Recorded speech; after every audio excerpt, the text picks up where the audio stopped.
this Monday, following the violent and the heartbreaking weekend that we have seen, state and national leaders are trying to unite the country. But as we well know, there are sharp differences in what people believe led to, for instance, the rampage in El Paso. Our political reporter Jack Fink live in downtown Dallas to continue the discussion today. And it's a difficult one to have, Jack.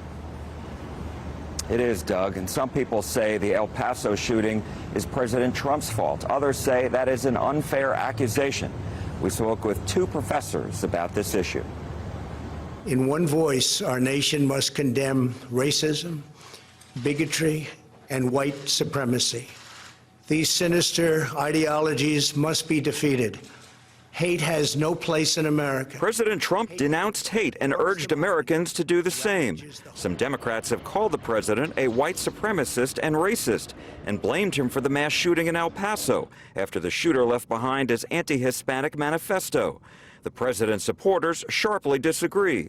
SMU political science professor Matthew Wilson says everyone, including the president, should dial down their rhetoric. We can talk about the climate of discourse in our country and the president's contributions to that, but trying to directly link him to this horrific act of violence seems to me too far of a step. SMU presidential historian Jeffrey Engel, though, says while the president can say he called out racism, bigotry, and white supremacy, he's been accused of making inflammatory statements ever since he started running for office. But the truth of the matter is the President of the United States is really the moral voice of the nation. And somebody with that much power, what Theodore Roosevelt used to call the bully pulpit, if they're not making things better, in a sense, they're making things worse.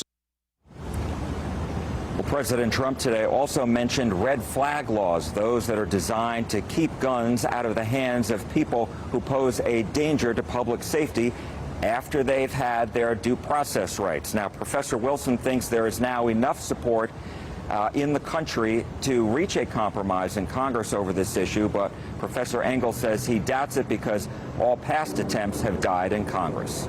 Live in Dallas, Jack Fink, CBS 11 News.